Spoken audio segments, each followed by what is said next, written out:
There's nothing like HIV. There's no disease, no infectious disease that essentially kills everyone who gets it. The fear factor's gone, and yet getting HIV infection is a problem for any individual. The fear should still remain because it's a virus that kills people. There is this sense of complacency that it's better, and it isn't better. And all these people, these 40 plus million people living with the virus, they will die of AIDS. Over the past 3 decades, humanity has rallied together for the AIDS cause. People from all walks of life have united across all social and economic boundaries, joining hand in hand for one common purpose: to end AIDS. And I want you to say the name of the person you're walking for. I'm walking for Robert Johnson. I'm walking for Rock Hudson. I'm walking for everybody that isn't here to walk for themselves.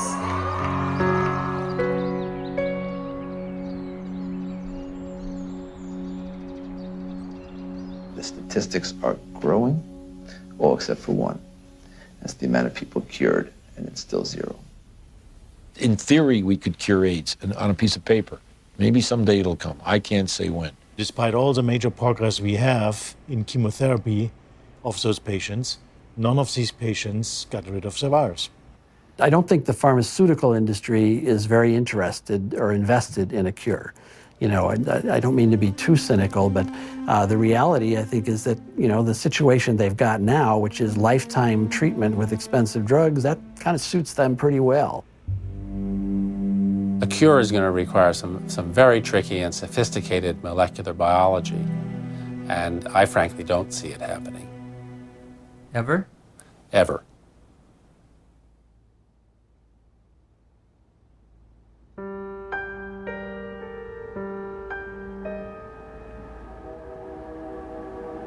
I was born in 1980, a year before AIDS exploded onto the public consciousness. I grew up beneath its shadow like a child raised under the threat of the mushroom cloud. You might say I am a member of the first HIV/AIDS generation. I've never known a world without it. This film is an account of my journey through the shifting sand surrounding HIV/AIDS. AIDS has been front-page news for nearly 30 years. Yet how much do any of us really know about HIV and AIDS?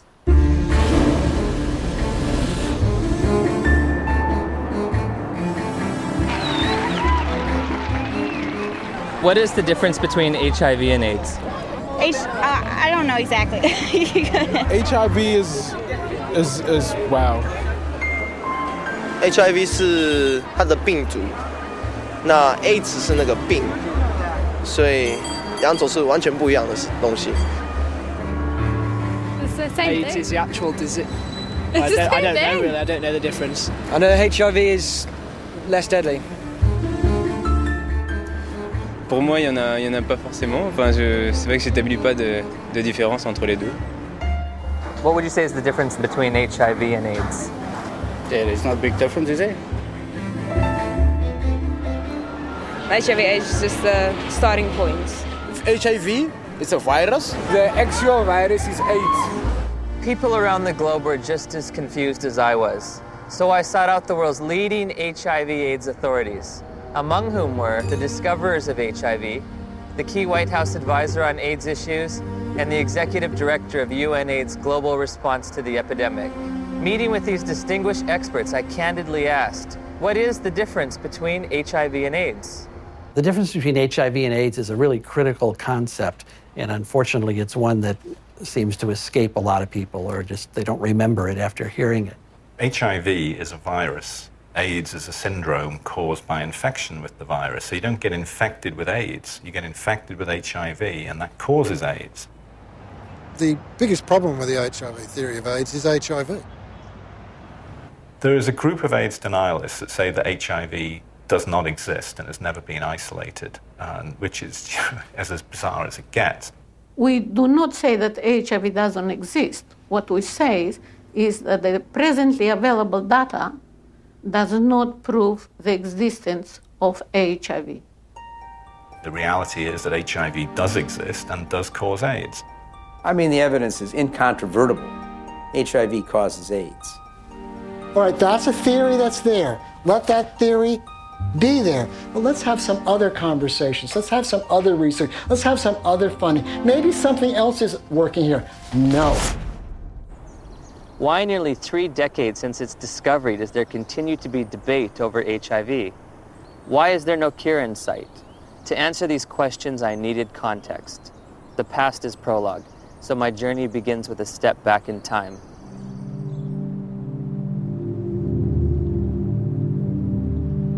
The National Center for Disease Control is reporting more cases of 2 rare and deadly diseases found in homosexual men.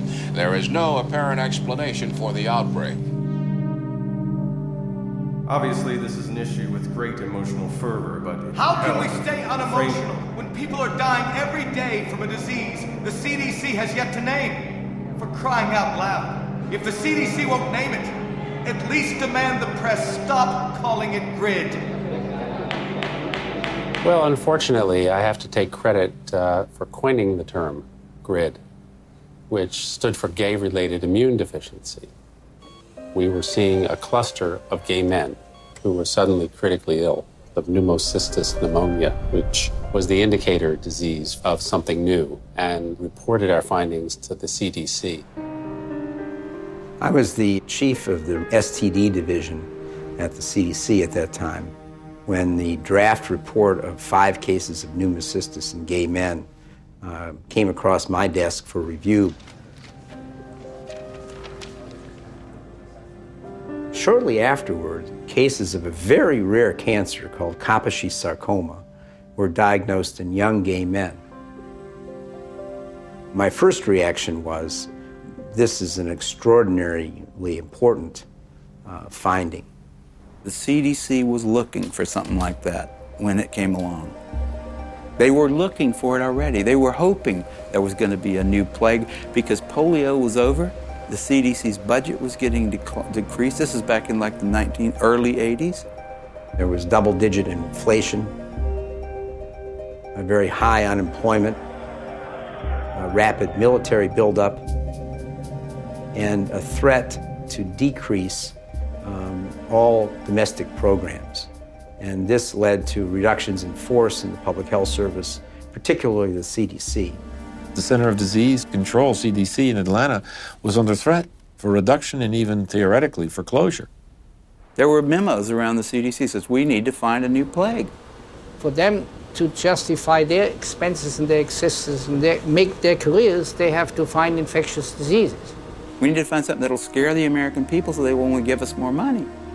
Once people recognized that this was likely caused by a virus, the media attention went from no news coverage to the most covered news story in history. People went from neglecting it to fear and panic. Maybe I can get it. All of a sudden, AIDS was a very fundable project, and I suppose the psychology they worked on was the fact that they thought, well, in Congress, essentially this is white, straight, heterosexual men who are the congressmen, and if they feel they can't fuck around without being worried about AIDS, they're going to let the dollars out. And it worked. Suddenly there was a lot of money available for anybody who wanted to study HIV. And nobody ever looked back and said, why do we want to study HIV? Bob Gallo said on television, causes AIDS. The evidence shows that this disease is not merely confined to the gay community. I motion to call the disease Acquired Immune Deficiency Syndrome, AIDS. In 1982, Dr. Harry Haverkos was one of the Centers for Disease Control's epidemiologists tasked with defining AIDS. AIDS refers to a syndrome, and its definition changes periodically. AIDS is a chronic disease. It's based on its immunodeficiency. AIDS is not a disease, right? AIDS is a whole lot of different things. Depends on what country you're in. When your CD4 count falls below a certain arbitrary level, by definition, you have AIDS. You know, when someone's count goes down and then it goes back up again, it's, politically they may still have AIDS. Medically, I don't think they do. If you develop any of a number of opportunistic infections or diseases, that puts you in the category of AIDS.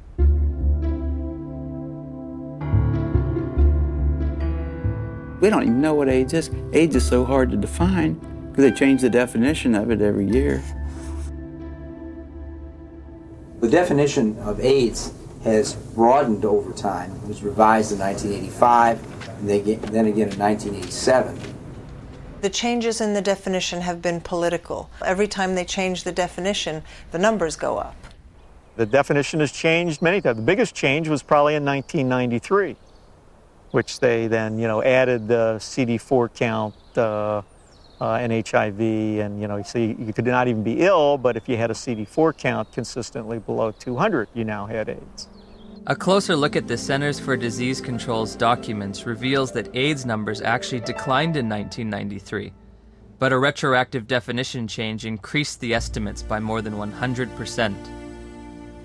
The more diseases they could lump into this AIDS syndrome, S stands for syndrome, the better the chances are they get patients under that umbrella, the more patients they could catch. As time goes along, definitions get used for a variety of issues, and some of those are not based solely on scientific decisions, but politics and capitalism and reimbursement comes into play. For example, a person with hepatitis C, even say here in San Francisco, if you've got hepatitis C and only hepatitis C, you're shit out of luck.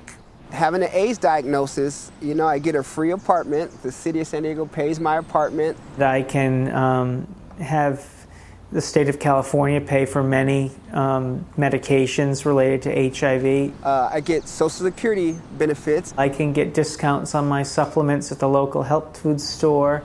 I also get food stamps and in-home supportive cleaning services. So I was basically a healthy person walking around, and I had all these wonderful little perks, You get all these benefits, that we fought for and got.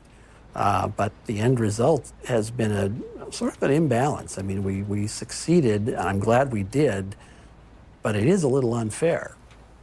Politics, insurance, capitalism, benefits, you can be sick or healthy. I never would have thought that AIDS was so convoluted. Right. Well, as I said, that has changed. How you define that scientifically has changed quite often. Which just makes it difficult to, for the lay people to understand. It makes it difficult for me to interpret the numbers. Africa is purported to have the highest incidence of AIDS cases on the planet. So I trekked to South Africa to witness firsthand the impact of AIDS on that troubled continent.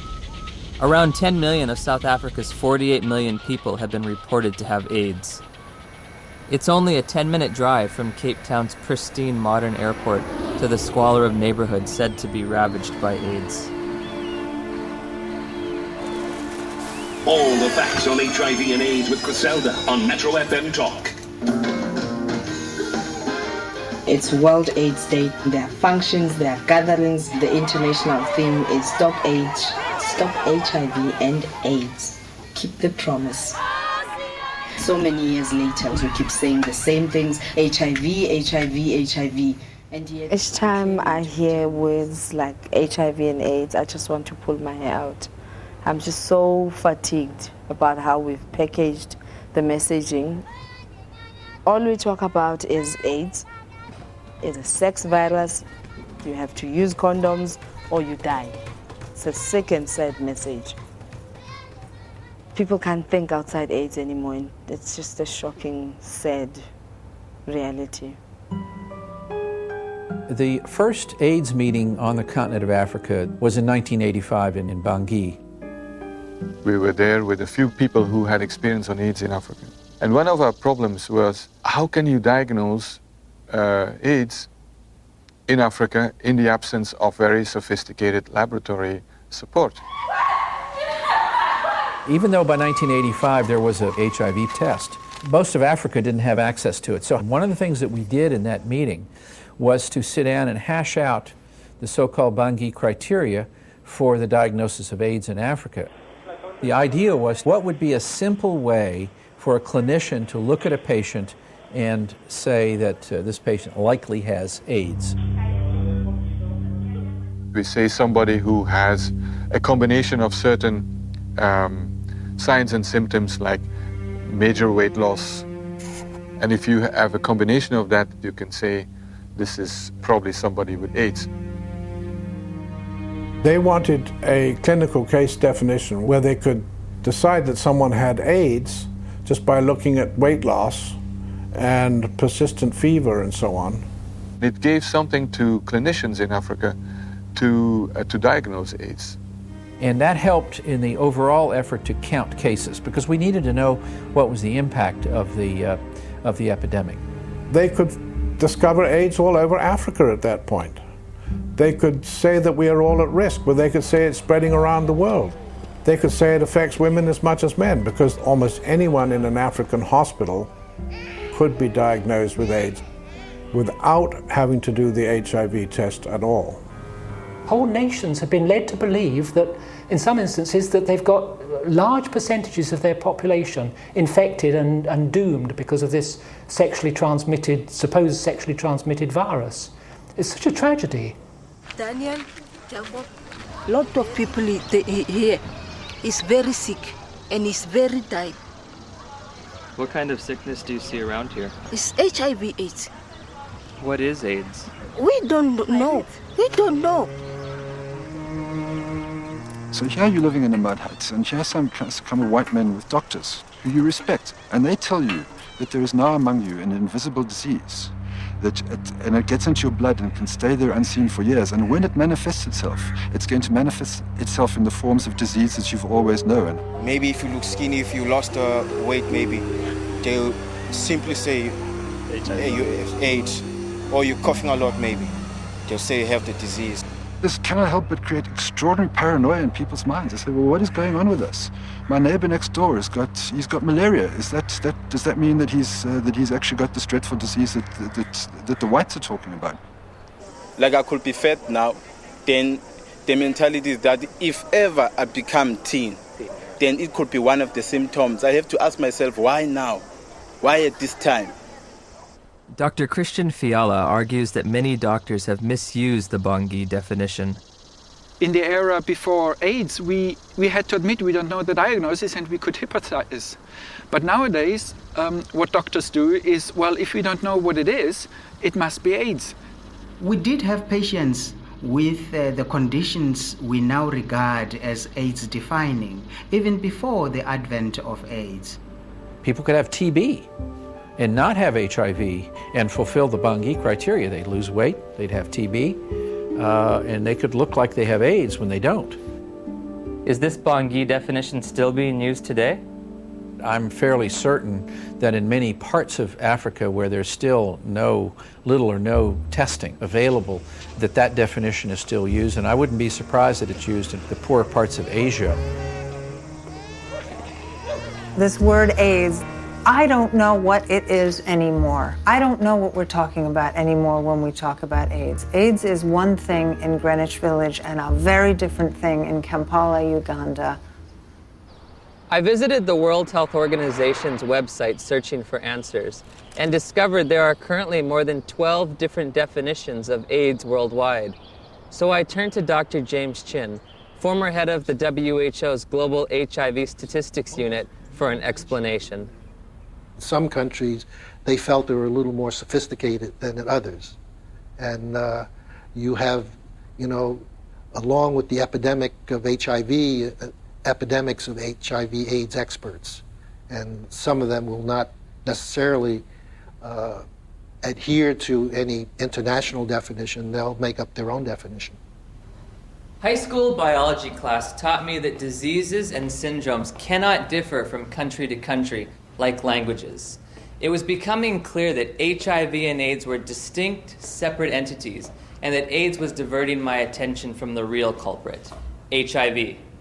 Where to next? The place millions have had their lives changed forever. She says, we have your test result, you need to come in and get it. And I was like, tell me now, Cheryl. she was like, Kim, we really need you to come in and tell me. I said, then I know it's positive, Charlotte. You would just tell me over the phone. And she's like, Kim, don't panic. You can still have a normal life. I can still remember his face. I can remember his eyes. And all he said was, I'm so sorry. I think you should put your affairs in order, and you might have 5 years. I said, Cheryl, I have to get off the phone right now. I have to go tell my dad. He started crying. This isn't the way it happens in the movies.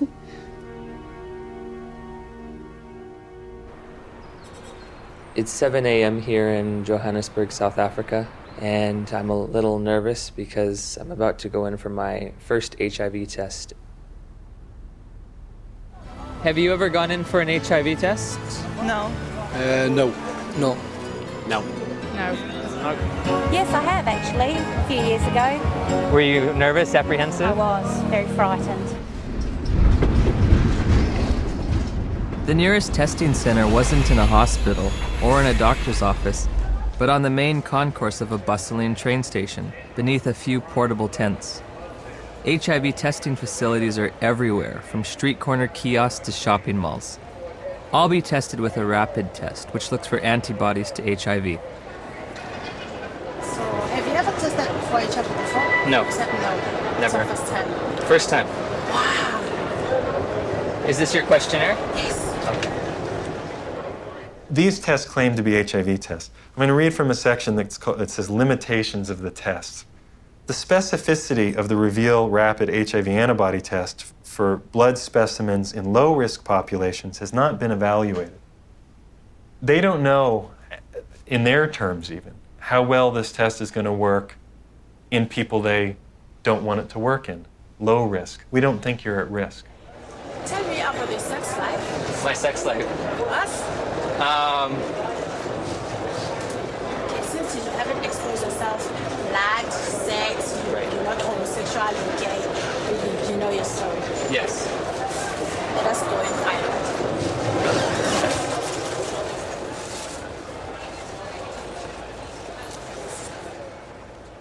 In 1990, we flew to Romania to adopt a baby. We found Lindsay, and she was only 2 weeks old. I can still remember that feeling, just holding Lindsay for the first time, thinking, now my dream is going to come true. I'll have one of those children. Before we left Romania, we had to make sure that she didn't have HIV. We had to find a doctor, and he did the test, and it came back negative. We flew home just after Christmas, 1990, and thought we had it made. So I'm going to do a test, which comprises of 2 test kits. These 2 test kits are from 2 different countries. Why you are putting them being 2, you want them to confirm each other. Can they be 2 different outcomes? Then this one is a determiner, which is going to give us the final results. Can I just ask you something, as someone who's a little nervous? Okay. It seems like if this is positive and this is negative, my life hangs in the balance on whatever this one is. Yes. But how do we know that this one's accurate when both of these were inaccurate? This one has been tested to be the one that is going to take out the results that are correct. Oh, so this one is more accurate than these 2? Yes, according to what we have learned. So why don't we just use the more accurate one to begin with? Well, you know what? What if now the more accurate one has a discrepancy? How are you going to find out? I don't know. Rapid tests in Germany, it's not allowed for standard diagnostics. May I ask why? How come you don't use rapid tests for standard diagnostics? Several professional organizations who decide as an expert committee on guidelines how to do things. None of these responsible societies recommend it for scientific reasons. We always say to our clients, even if you have tested here, you can go to other centers and go and test and verify our test. You cannot say we're 100% because you find clients going from area to area doing tests. And they come with stories that I was negative at a certain area, I'm positive with you. How do they decide whether they're positive or negative? We cannot tell because we are using a rapid test. It occurred to me that perhaps the HIV epidemic is reported to be so widespread in South Africa and other poor nations simply because they use these inaccurate tests. There's the saying that if you knew how what sausages are made of, most people would hesitate to sort of eat them because they wouldn't like what's in it. And if you knew how HIV/AIDS numbers are cooked or made up, you would use them with extreme caution. I decided to investigate HIV testing protocols used throughout the developed world. When we're testing people for HIV, the first thing we do is a screening test, and it's usually a test called the ELISA. But there are also now available rapid assays that can be used as screening methods. Because they're faster. And we all know faster and cheaper is more efficient. If an ELISA is positive, it does not mean that the patient is HIV positive. That's a problem. If we're using antibodies as a screening test to tell who's infected or not, very occasionally you can get false positives. So screening tests by themselves should not be used as a definitive measure of infection. That's why we use a screening test to pick up all the cases, but we use a confirmatory test to eliminate any false positives. Take it easy. I'll pierce at the site. It should be emphasized that most of the developing world uses only screening tests to confirm an HIV diagnosis. There are no confirmatory tests. Time now is 25 past. At 22, the results will be out, which is going to be 15 minutes. 9 days after returning home, Steve and Cheryl's pediatrician ran a battery of tests on Lindsay, including an HIV test, even though Lindsay had tested negative for the virus in Romania. Dr. McHugh called us and said, we run into some problems with the testing that you did at Methodist Hospital, and you'll need to come right in and see me. I said, well, what is it? She says, well, I'm not going to tell you over the phone. I said, I need to know exactly what this is.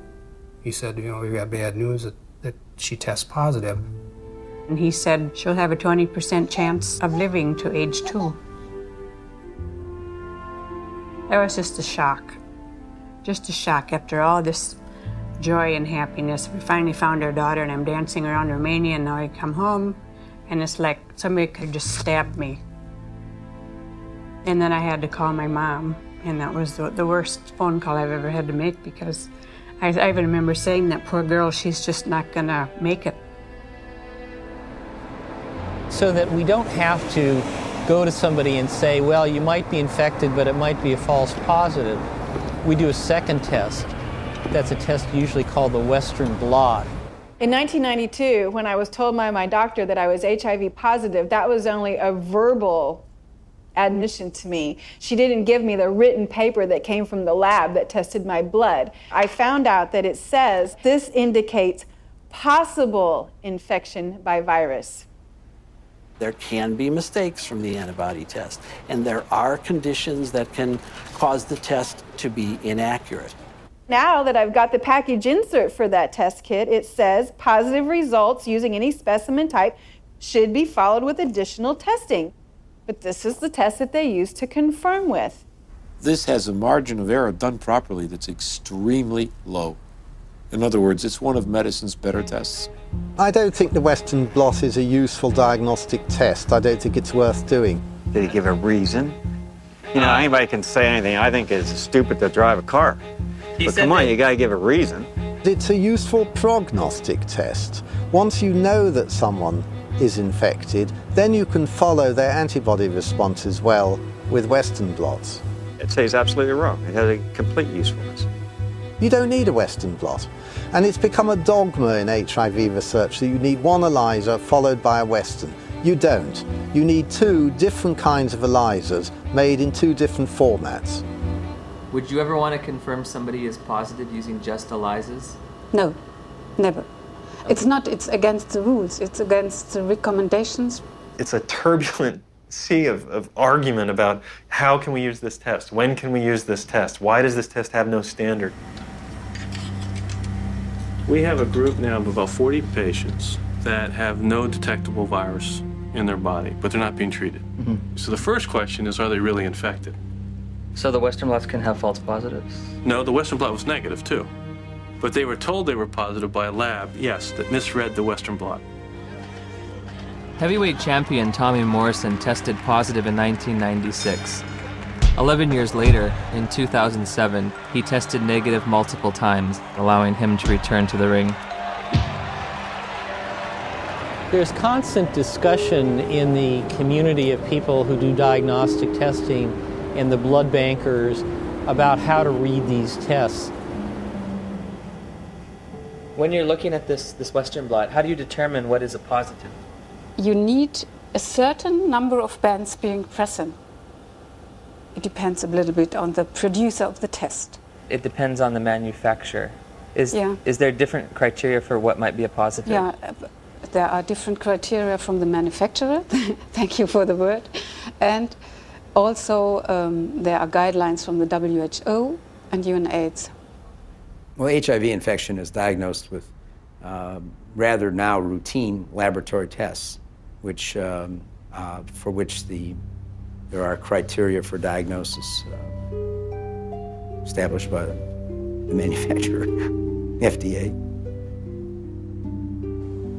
Claudia showed me the package insert that comes with the Western blot.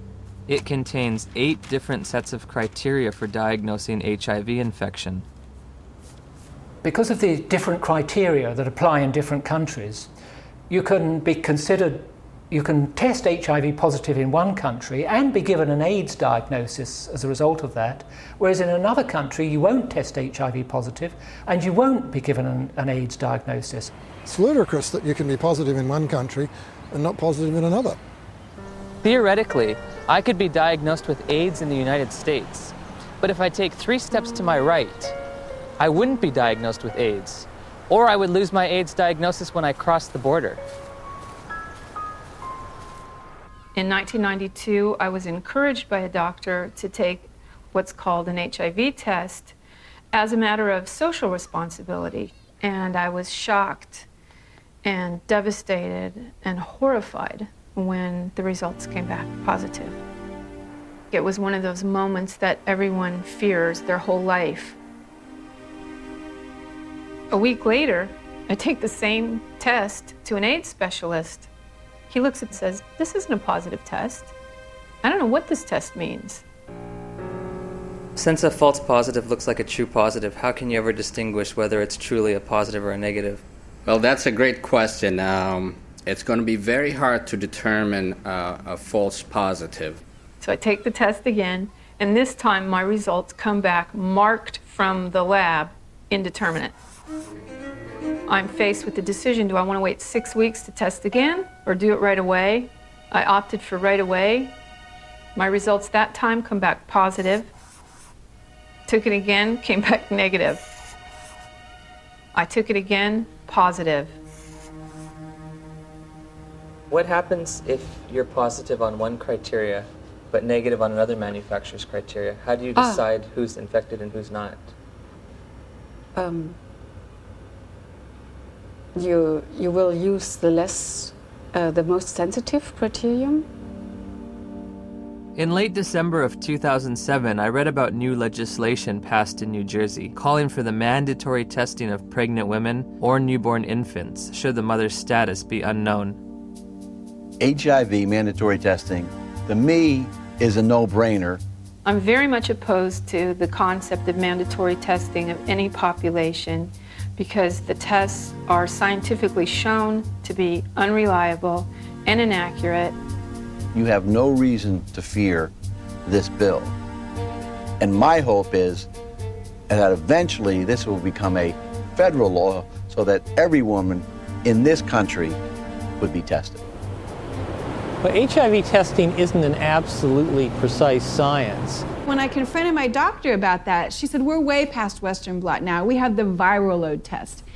But when you get the package insert for the viral load test, it says, if you test positive, you are considered confirmed infected with HIV. But at the bottom of the page, in fine print, it states a person should have additional testing. It does not allow you to tell a single person on this planet that they are HIV positive. And it's a scandal that this test continues to be used. So again, I'm asking, where's the test? Where's the test that can confirm a diagnosis of HIV infection? And I can't find one.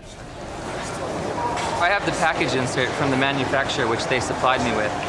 And under limitations of the test, it states that risk factors should be used in conjunction with the test. Has a person had sex? Have they used drugs? Have they had a blood transfusion? And then in conjunction with the test, not the test alone, but with the test, then you decide whether the person is positive or negative.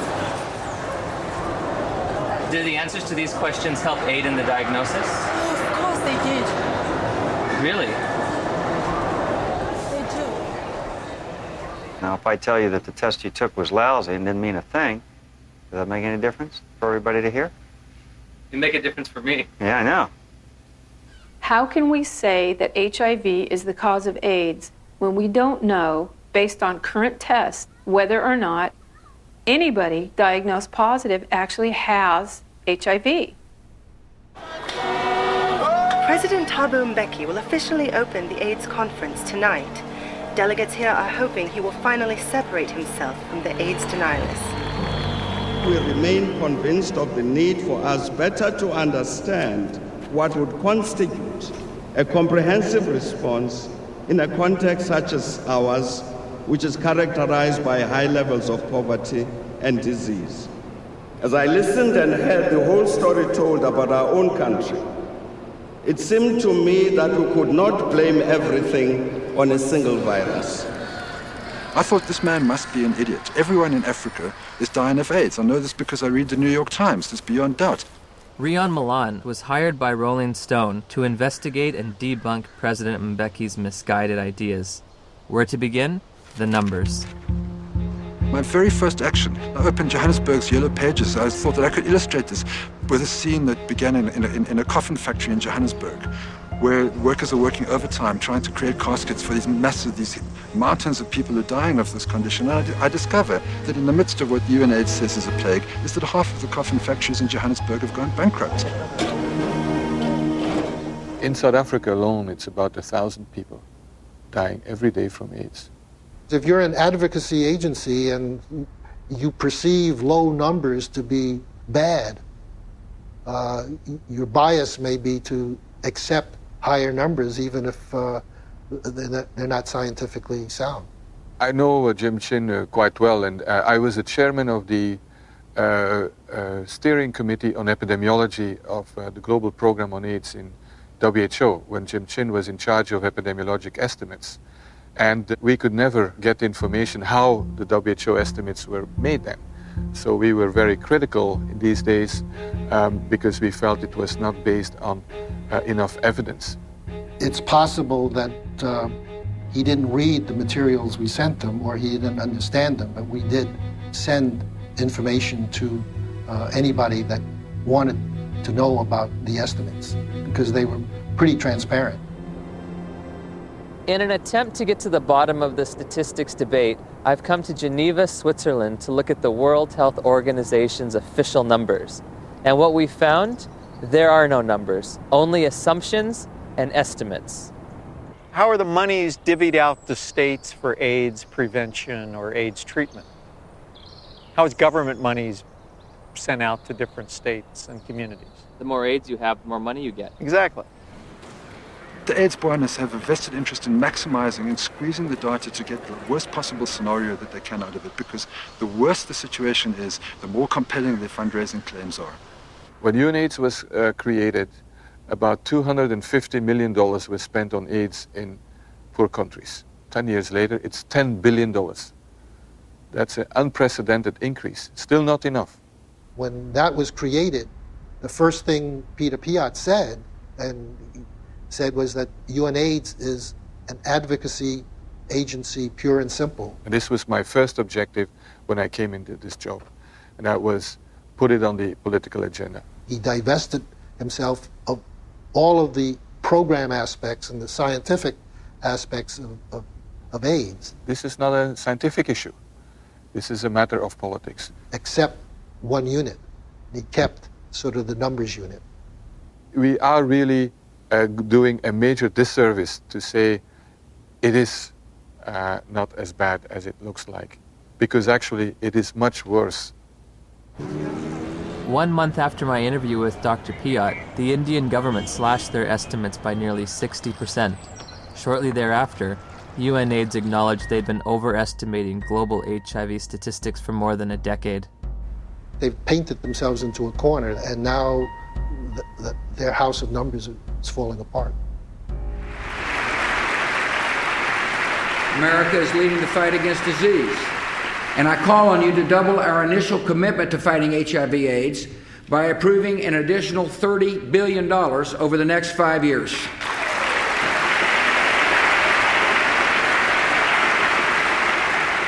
Noble corruption, misuse of statistics, in order to convince people that there's one hell of a problem out there, guys, and we've got to go and do something about it.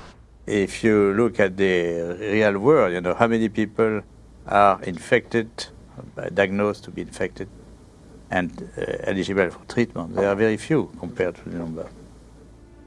In April of 2008, Congress approved a $50 billion expenditure for AIDS treatment and prevention. The vast majority of the world's population is not at any measurable risk of HIV infection. No measurable risk. Growing up in the age of AIDS, I was taught there were 3 certainties in life: death, taxes, and contracting HIV from unprotected sex. If you don't use a condom, there's a lot of chances that you can actually get the killer disease that is AIDS. I did a study of the heterosexual transmission of HIV in California, and we recruited individuals who were infected with HIV. Then we recruited their sexual partners, and we looked at whether transmission, in fact, had occurred. Padian runs a study. It's a 10-year study with the world's most virulent, terrifying sexually this thing jumps, off of penises into vaginas miles away. How many of them do you think, after 10 years, with the world's most terrifying, virulent, sexually transmitted disease came up positive? Nobody. Nobody. Nobody who was negative came up positive. 0. I think HIV is more difficult to transmit than probably most other sexually transmitted diseases. I think that's pretty widely known. If I were to have unprotected sex with somebody who is HIV positive, how many acts would I have to engage in before I got the virus? Just one. I assume one would be enough. First act? 1 is enough. Remarkably, HIV is a difficult infection to transmit. This contradicts everything I was ever taught about the sexual transmission of HIV. AIDS is the best example of what's really scary and alarming and dangerous about our culture right now, which is that it's a culture of PR. It's a public relations phenomenon. The truth doesn't matter. What matters is the image. If we were talking about reality, the reality is that AIDS is over.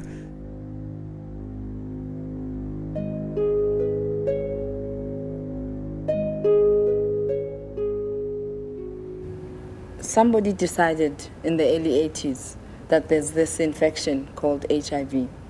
And upon deciding that, I don't think it was debated enough.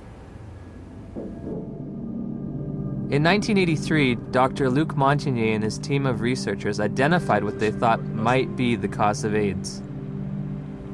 I really was excited because we knew it was a new type of virus, not shown before in men, and very likely to be the cause of AIDS. Of course, at that time, we didn't have the full proof of what's the cause of AIDS.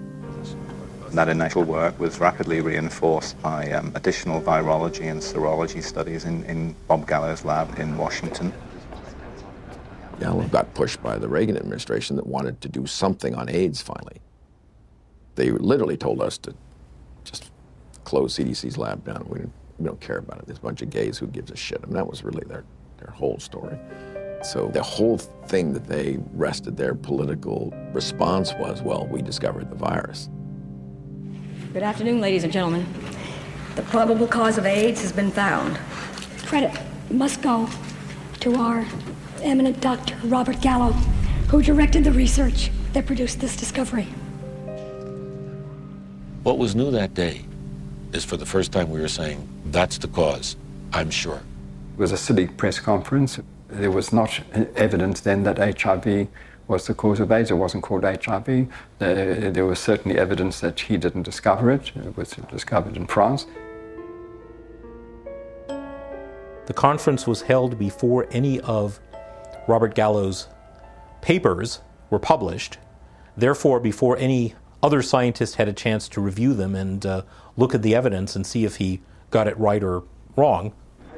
Gallo's philosophy was to have people to whom he would give the virus be in his own control, so that any information that came out of that would come through him, so that he got all the information. Indeed, often put his name on publications and would, quote, collaborate with them. But should you have any broader view other than his personal glory and your personal glory, this was not a scientific pursuit in any way. The U.S. Department of Health and Human Services decided from now on, we are only going to fund AIDS research that assumes that Robert Gallo's virus is the cause. I didn't think that HIV in 1984 was the cause of AIDS. That's why I did the study comparing gay men with Kaposi's and gay men with pneumocystis. I assumed there must be something else. If you go read my paper from 1985 that Kern and Jaffe would not sign on to, I actually lay out the cofactor hypothesis in that paper.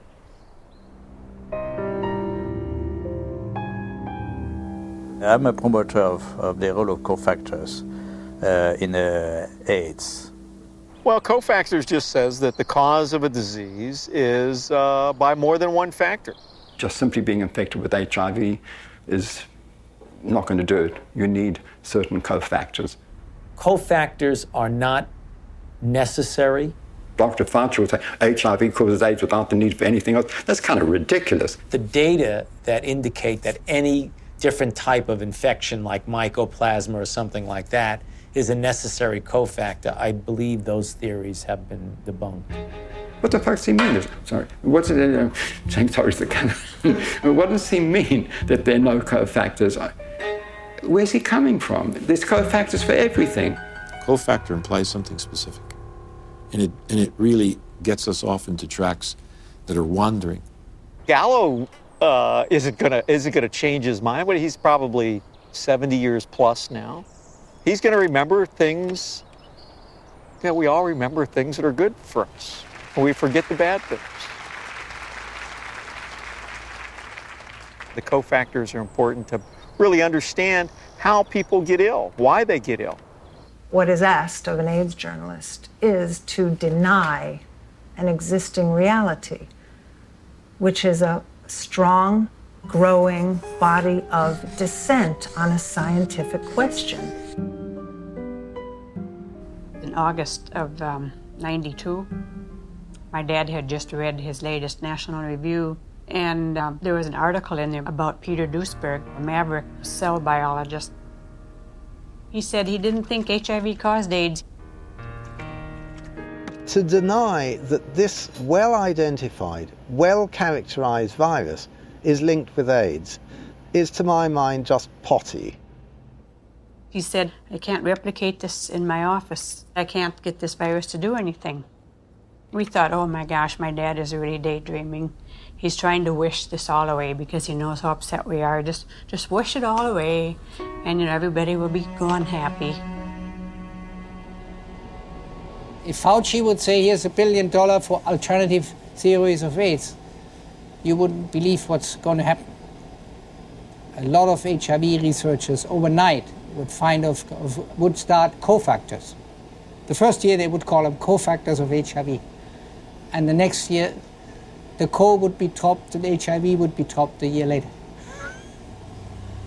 Peter is highly intelligent. He did excellent work. I mean, no wonder he got a full professorship in Berkeley and was nominated to the American Academy of Sciences. But I told him very frankly that he's killing people with his theories, and I still stick to that.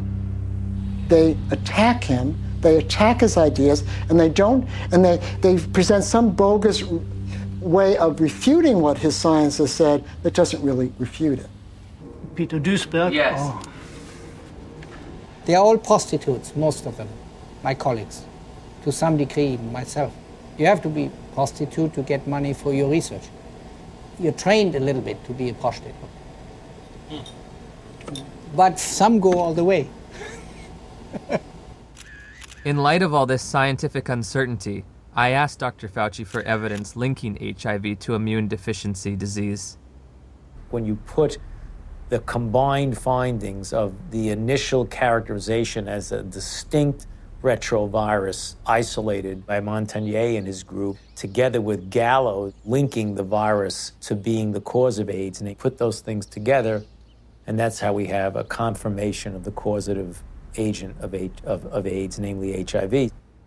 Still unclear about the evidence for HIV's existence, I decided the best way to verify it would be to actually see it. I asked Dr. Hans Gelderblum, a world-renowned electron microscopist, if he thought there was any reason to question Dr. Montagnier's published images.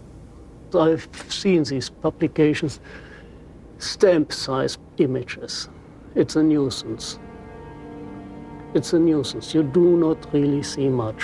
When we saw that photo, we said, suggestive, but not convincing. Dr. Gallo, 1 year later, published photographs he claimed to be of HIV. Were his any better? These pictures were not so impressive. They were not much better than Montagnier's images. It's one thing to look like, and another thing is to be a virus. In 2002, I stumbled across an article by Valander Turner and Andrew McIntyre of the Perth Group in Australia, and it questioned whether there's ever even been found a virus. I became consumed with researching this. I could read from morning till night every day, and every link to another link, and I would email to these people and say, where's the test? I want to know. Am I dying? Am I contagious? And they weren't even very kind. They were just like, read our articles again. How many times do we have to tell you there's no test? It is crucial to understand that an AIDS diagnosis is forever. It cannot be reversed or alleviated. The stigma attached to people knowing that you have it and are living with it is worse than actually living with it. I can't think of anybody who's ever been evicted from their apartment because they had breast cancer or because they had cerebral palsy. I did a campaign to address stigma. The message is that if anyone is infected, we are all affected. Some have it medically, some have it socially, some have it culturally. And at the end of the day, if it exists anywhere, it exists everywhere. We don't all have AIDS. And once you start bullshitting, it gets a problem. You know, we don't all have AIDS. We all have to be sympathetic to AIDS. And yes, there's all kinds of people who get HIV infection. But you know, we don't need to make, in my view, non-truths, you know, or just to have a slogan or a symbol. We all have AIDS. No, we don't all have AIDS. But my message is you do have it, whether you want to accept it or not. Are you medically susceptible? Maybe not. But are you socially vulnerable? Yes. In June of 2007, the BBC featured a news story which began, HIV infection theory challenged. Living cells are complicated, and how they work inside the body is even more complicated. So there's still a lot of debate as to how exactly HIV causes AIDS. In March of 2008, the Washington Post went on to state that multiple surprises have reminded researchers how much they still don't know about HIV's biology. HIV has got to get inside the circulation of the body, and it does that in ways that are not completely understood. The prime target for HIV is a T cell population called CD4 helper T cells. The way that the virus gets into the target cell, it fuses its membrane to the membrane of the cell. I don't understand the fusion process. I don't think anybody completely understands it. We have a relatively poor understanding of how viral proteins interact with proteins in the cell. How come our antibodies aren't able to keep HIV in check? It's an excellent question. That's one of the great stumbling blocks. They can't prove that HIV is the cause of AIDS, okay? They cannot prove that HIV is the cause of the collapse of the immune system, no matter how many scientific journals says it is. When you go to the basic research, it doesn't prove it. We are almost convinced that there is other factors that are involved in the loss of CD4 cells, and we don't know yet all the mechanism. How HIV depletes the T cells so an individual advances to AIDS is probably due to multifactorial elements. One is it will kill the cell eventually that it infects. HIV does not necessarily kill the cells it infects. Some T cells are directly killed by HIV, and other T cells keep the virus in check. It's a silent state within the cell. And I think in many cases, these cells can return to a normal function. Can that cell return to a normal state? I don't think so. When I was told I was HIV positive, I accepted that on a very deep level. But only by having the courage, the open minds, and the open hearts to answer these questions are we ever going to know how to help people, how to do what we need to do to help people. In late 2007, Science Daily reported that 3 prominent research teams had published papers in the Journal of Immunology challenging the theory that the sudden loss of T cells triggers disease and AIDS. The details of HIV pathogenesis, how HIV kills people, are still being worked out. If the sudden loss of T cells in HIV-positive individuals can't explain why people get disease, then there must be cofactors that cause people to get sick and die, or factors that have absolutely nothing to do with HIV. While researching HIV hotspots, I began to realize there is a direct correlation in these places with another condition that leads to immune deficiency and death. I think it is important to keep in mind, especially for us in the West, that poverty is not a romantic issue. It is a deadly issue. Poverty leads to diseases and premature death, period. When you look at the symptoms that they talk about, for people that are HIV positive, you find that some of them, they are more related to malnutrition. Their nutrition is not very equilibrated. They are in oxidative stress, even they are not infected with HIV. So their immune system doesn't work well already. People are hungry, they're underdeveloped, there are no hospitals, there's no proper medical care. You take away poverty, you're giving people an ability to fight infections. These are toilets. Yeah. We don't have flushing toilets. When flies get into the toilets, they actually come back to touch our food, you see. And look, we need to take that food. And we don't know which infections are there. So how do you expect people must survive in these places? Look there.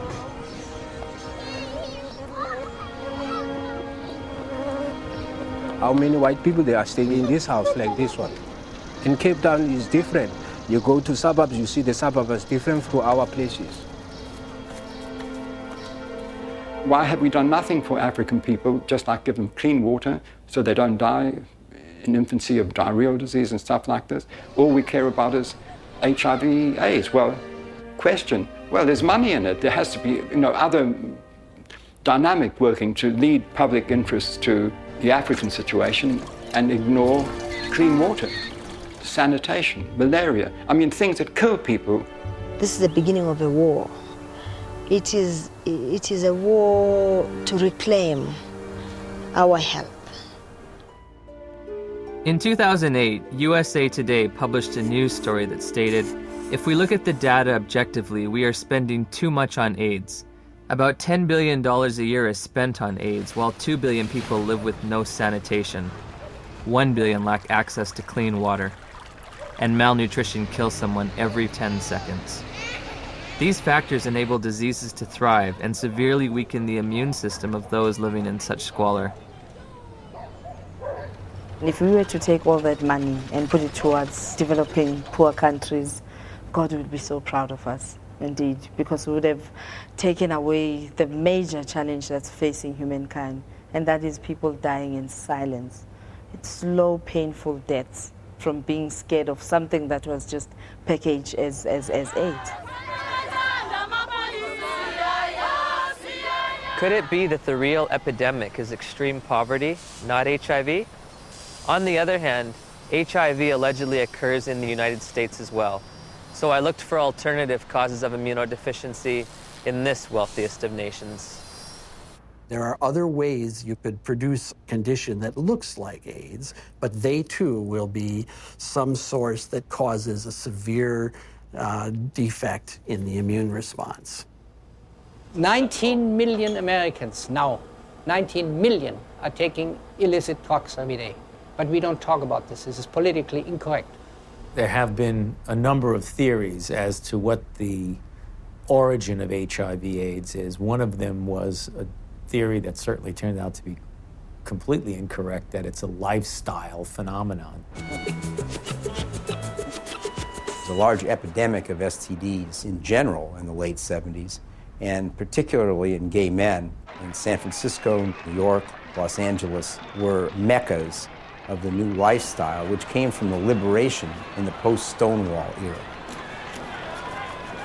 The more partners you could have, the more you were striking a blow for gay lib. I remember talking to one of the people who was at the forefront of that lifestyle. He very much felt like if he did have another bout of syphilis or gonorrhea, whatever it might be, that it was like a notch, a victory notched up for his right to exist as a gay man. I went on a vacation to Los Angeles, and it wasn't that wild, but one night I went to a bathhouse. I came home with, get this, at the same time, syphilis, gonorrhea, and 2 forms of parasites. I have no views about that, in a judgmental kind of sense, but certainly from a public health point of view, that's kind of a prescription for disaster, because AIDS first occurred in these men who were not healthy for reasons that were obvious to everyone. You're talking thousands of partners, sometimes hundreds, per month, lots of antibiotic use, lots of drug use, and the result were people were getting pretty sick. There's a drug called amyl nitrate that was developed in the 1850s and 60s. Came in ampules, and they became known as poppers because you'd pop them when you open these ampules up to sniff them when you had coronary artery disease. The first AIDS cases, for example, that Mike Gottlieb reported were all 5 gay men. They were young. They all used poppers. Poppers, something you walk around huffing all night. I mean, it says flammable, fatal if swallowed on the side of the bottle. They're walking around huffing it all night long. Why? Gives you a great rush. Poppers was a sex drug. They were in every gay bathhouse, every bar, every porno bookstore across the nation. Poppers were visible on the dance floor in the discos. At the end of an evening, the bartender would announce, last call for alcohol, last call for poppers. It was like a mad, wonderful kind of a dance that was being done. But if you think that can happen forever, you're wrong. Whether or not HIV exists, whether its role in a weakened immune system is almost irrelevant when you compare it to what was going on at that time. The lifestyle explanation proved politically unacceptable, but the virus explanation proved very, very acceptable to many different parties. Pneumocystis pneumonia and Kaposi's sarcoma were the hallmark diseases for AIDS in the early years. To go back and deconstruct it and say, what exactly did cause pneumocystis carinea? I remember the first patient that I ever saw, my resident brought me to see a young gay man with pneumocystis pneumonia. I knew a little bit about the use of poppers or amyl nitrite inhalants, and I started asking the patient if he used them, and it turned out that he was a very heavy user of amyl nitrites, and much to the surprise of my students, I said, I think the man probably has destroyed his pulmonary immune system by inhaling this toxin. What exactly caused Kaposi sarcoma? We know that now. It was amyl nitrite. We saw KS decline, interestingly parallel to the decline in popper use. We now know that Kaposi sarcoma is caused by a second virus, the human herpes virus strain 8. To rescue comes another virus. As always, when you're in trouble, you find another virus. If one wants to look at really what causes this, we've got to look beyond just HIV and just beyond HHV8. Calling it a disease, see? And to give it that name, AIDS.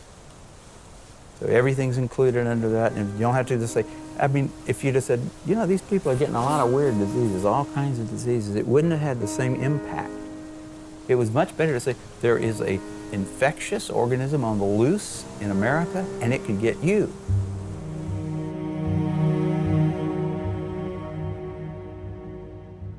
I had interviewed the world's leading HIV experts and discovered that the two benchmark diseases of AIDS have alternate explanations. Once again, I turned to Dr. Gelderblum, seeking proof of HIV's existence in the most recent images available. Here, you do not see anything about the details, but I would say it's probably a virus. These are HIV here? Yeah. Oh, so are these HIV too? Yeah, yeah. Everything's Probably. Probably. Yeah. What can I tell you? You know, I mean, it exists. Gallo said he had all these viruses, and it was a lie. I think HIV totally has turned out not to be the cause of AIDS. HIV has turned out not to be. Gelderblum's images, said to come from isolated HIV cultures, provided no proof for HIV's existence. So I asked Nobel laureate Dr. David Baltimore and Dr. Robin Weiss how they would isolate and photograph this elusive virus. Well, didn't Dr. Gallo do that? I mean, he actually isolated it, so... Yeah. I mean, why should I do all of this? This is all textbook stuff you're asking me. I'm not quite sure what's behind your question about isolation. I don't want to be your textbook, you know? I got other things to do. They're embarrassed. The scientists have been embarrassed about this. They know that it's flawed. In 1987, the CDC made two mind-boggling changes in the definition of AIDS, which are in effect today. You can be diagnosed with AIDS without ever having an HIV test. In 1987, I had a lesion on my arm, and it was KS, Kaposi sarcoma. A doctor diagnosed you with AIDS without an HIV test? Yeah. You can be diagnosed with AIDS if you've tested negative for HIV. Alvin Friedman Keene found 16 patients with Kaposi sarcoma among gay men in New York City in the 80s. They did not have HIV infection. Yet they had AIDS by our definition, right? In a World Health Organization publication, Dr. Chin writes, "It should be emphasized that the surveillance definitions for AIDS were not intended to be reliable indicators of HIV infection." If you have thousands of documented cases of AIDS without HIV, how can HIV cause AIDS? Why do you believe that HIV does cause AIDS? Because that's all the information that I've been given. Because we've never been taught anything different. We have read it, heard it. Because that's what the scientific community has told us. Scientists are supposed to observe, experiment, and reason from what they observe. They're not supposed to grab hold of an idea and cling to it and adjust everything else in their perceptions to fit that idea. I think an HIV positive test means that your life is forever changed. You have a whole new battery of things to consider for yourself. What does it mean to me? It's very hard to find anyone who supports you when you say, I don't think I'm going to die of HIV or AIDS. The typical model of HIV equals AIDS equals death. How invested am I going to be in that model? Everyone who's infected with HIV would like to deny it. It's a bad prognosis. It means you're going to take drugs for the rest of your life, et cetera, et cetera. So there's people who want to say, I'm one of the people who tested positive, but I'm not going to get the disease. Do I start treatment? Treatment meaning the antiviral drugs, if ever. We started taking Lindsay to a doctor at the Children's Medical Clinic. She gave us a prescription for Retrovir syrup, which is AZT. It was so important for us to get something to help our baby that we sat on the floor in the pharmacy and gave her first dose. Shortly after Lindsay began AZT treatment, side effects began to emerge. Her eating habits changed quite a bit. She didn't eat well. She was hard to handle at the table. And then the leg cramps started. Once that started, it got progressively worse. She would just grab him and go, ow, you know, screaming in the middle of the night. Just like it was up. It wasn't an ache, it was like, must have been sharp pains. It's just made you feel sick to your stomach. Any drug active on HIV will be toxic because it's not 100% specific on the HIV enzymes. When we switched over to the university, then the dosage of AZT went up, and that's where she started flattening out on her growth chart. The doctors would try to put a positive spin on how well she was progressing. It was mainly in the T cells that weren't always a positive situation. Yeah, the T cell count would go down, and then the doctors would say, well, maybe we better raise that AZT dosage, get that T cell count back up. We were going, I think it's kind of making her sick because she doesn't want to eat. She's having leg cramps. And they'd say, well, it's the HIV, and that's what it does. It's all part of the package. The treatment causes a very similar condition we would expect from an AIDS patient. That's why nobody noticed that there was something wrong with the treatment. I remember in 1992, after I first tested positive, I became involved in an organization called Women at Risk. There were 11 of us at the time on the board and involved in the group. All of us except 3 were on the medications. In the year and a half that I was involved with Women at Risk, every single woman in that organization on the drugs died. Every single one, except the 3 of us who weren't taking them.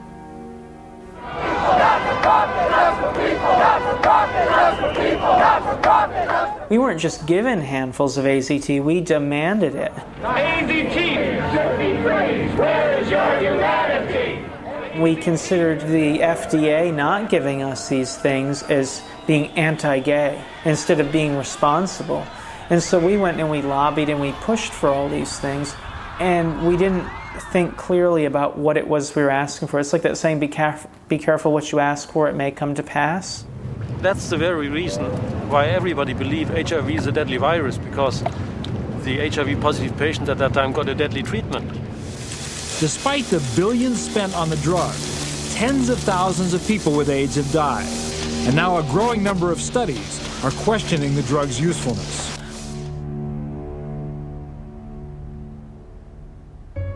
We just decided between ourselves in November to write to Peter Duesberg and say, sorry to bother you. Are you for real? And if Lindsay were your daughter, what would you do? On November 11th, we got a big package, and he said, you must take your daughter off AZT immediately or she will die from it like Kimberly Bogalis. That is AIDS by prescription. You get immunodeficiency and you die from the tox. That is AIDS by prescription. When AZT became widely available in 1985 and 1986, I cautioned my patients not to jump on the bandwagon and start being treated. I didn't want to see my community poisoned by an ineffective therapy. I think in retrospect, the dose that we started with AZT was a dangerous and poorly tolerated dose. Nobody wants to realize what was the real effect of this overtreatment. That means that we killed a whole generation of AIDS patients.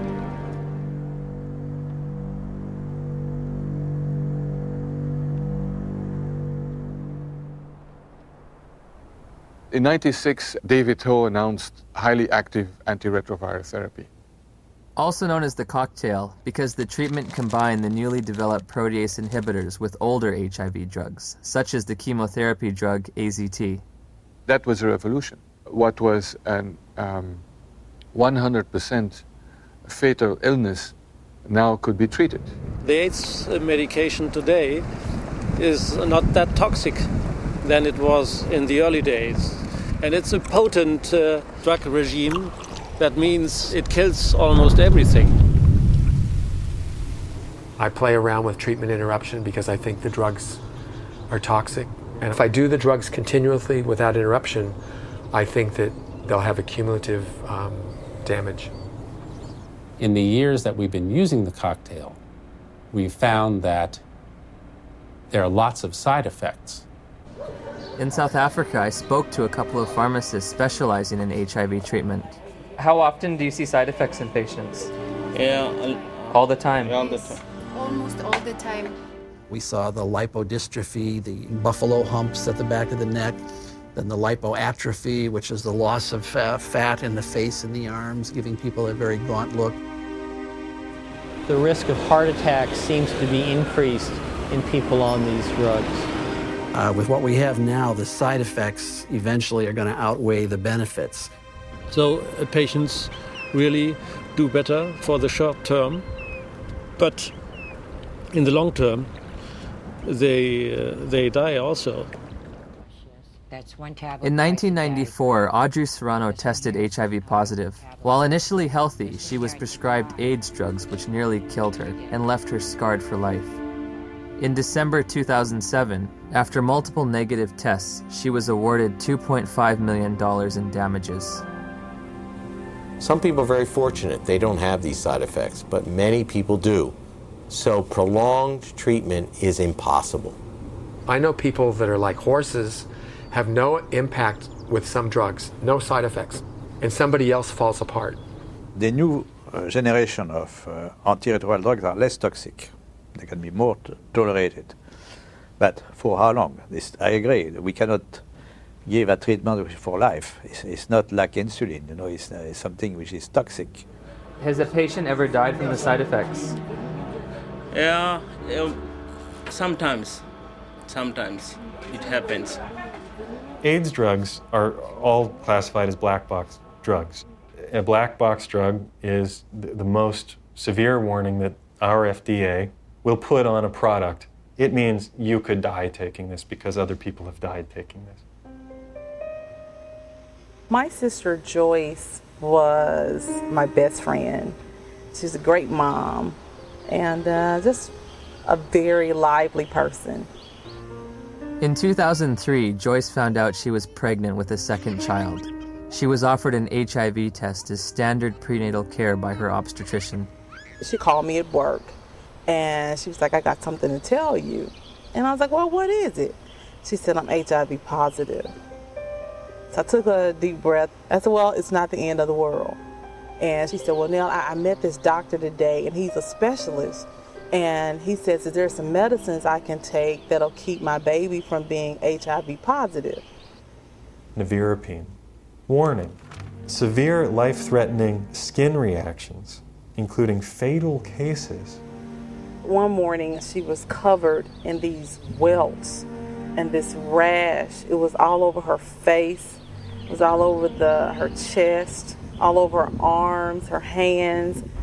When they're talking about a rash that can kill you, they're talking about a drug that targets the actively replicating cells in your dermis, in your mucosal layers, in your intestine, and stops them from working. And what happens? Goodbye skin. I would never take them. I don't have a problem with other people taking them. But I, as Griselda Kananda personally, looking at the side effects that they come with, looking at the toxins that they present in my body, not now, not ever. I have patients tested in 1985. They were all advised to take treatment, but they declined the treatment for different reasons. Because they didn't want to take toxic drugs because they are feeling well at that time. And how are they doing today? They're still living. Healthy? Yeah. Once we came to the conclusion that this was the drug that was causing this problem, irregardless of what the HIV was going to do, she was going to come off the drug no matter what. If taking her off the drugs meant that she could sleep through the night and be happy for 6 months, that would be worth it rather than live in agony for 2 years or 12 months. You hear a lot of doctors, you hear a lot of educators in AIDS, you hear a lot of people talk about it is probably the drugs that are going to kill us before the disease does.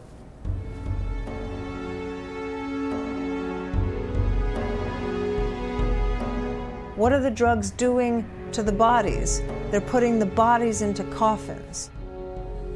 Before my sister started taking the drugs, she was healthy. After she started the drugs, she developed an allergic reaction, which made her look like a patient with full-blown AIDS. She was admitted to the hospital. She continued to spiral down. And within 37 days from her first date of taking the medicine, she was gone. When news of Joyce's death reached the NIH, emails were exchanged between the director of the AIDS division and an ethics and safety officer. Ed, there was fulminant liver failure resulting in the death on this trial last week. Ouch. Not much we can do about dumb docs. They're cynical enough to introduce drugs that they know will have toxic effects and will carry a certain mortality, and they know that the life of the drug before this mortality becomes too obvious to ignore is, say, 2 or 3 years, and they work out what the sales are going to be in those 2 or 3 years, and then they know they're going to have to reduce the dose. Joyce has 2 sons. Jamal he's in his senior year of high school this year. Sterling will be 4 years old. And in my mind, they were robbed of their mother. If someone's going to be giving me a diagnosis of certain death in 5 to 7 years, I want scientific proof. This isn't a religion. My interest in questioning and breaking and exploring does HIV cause AIDS is an instinct to liberate people from a death sentence that isn't theirs to carry. After we took Lindsay off AZT, her weight did go up. Within a couple of days, the leg cramps went away. And her physical body seemed to be doing pretty well, but it was like she was disturbed. She was agitated very easily. Her lifespan changed all the time after she got to be 2 years old, and then she'd only live to be 5. When she got to be a little older, then they said, oh, she might live to be 7. Yeah. But definitely wouldn't live into double digits, and that's just was our life then. Although Lindsay was on AZT for 22 months, she made a full recovery from the pernicious side effects.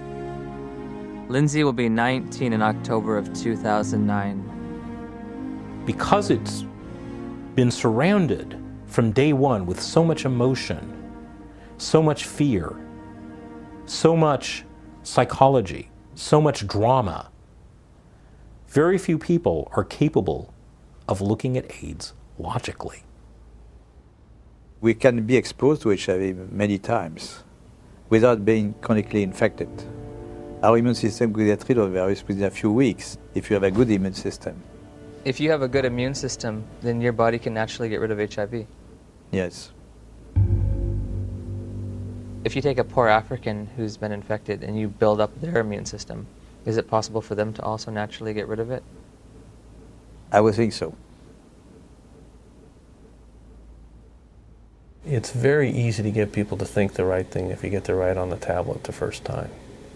But once something's on the tablet and you gotta erase it and put something else, it's very hard to get people to think differently. The victims of HIV and the dedicated professionals combating it deserve our sympathy, compassion, and respect. However, at Journey's End, I find myself perplexed, bewildered at times with an overall feeling of dismay and sadness. I found a research community in disarray over the most fundamental understanding of HIV, all the while presenting a monolithic public posture of authority and certainty.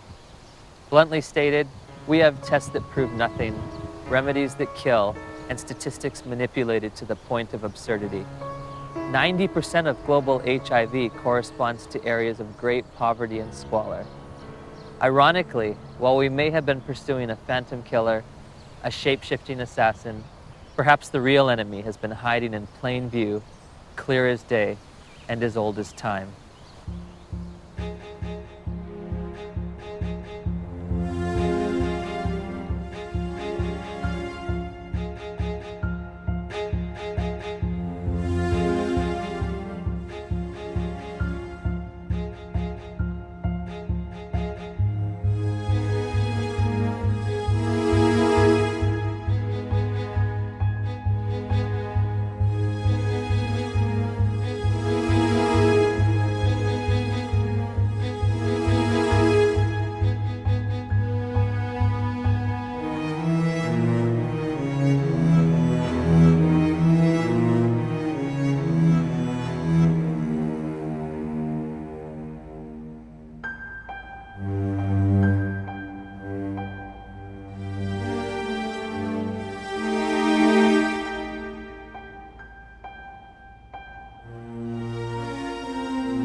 We can be exposed to HIV many times without being chronically infected. Our immune system will get rid of virus within a few weeks if you have a good immune system. If you have a good immune system, then your body can naturally get rid of HIV. Yes. How can we say that HIV is the cause of AIDS when we don't know, based on current tests, whether or not anybody diagnosed positive actually has HIV? Some people are very fortunate, they don't have these side effects, but many people do. So prolonged treatment is impossible. Called CD4 helper T cells. What the fuck's he mean? What's it in there? It fuses its membrane. What does he mean? But then no cofactor. Where is he coming from? There's cofactors for everything. To the membrane of the cell. And then it There, it's how cell virus grows, and they form the cells. Gallo isn't going to change that. He's probably out in the circulation. finds other CD4 He's cells. going to remember fact.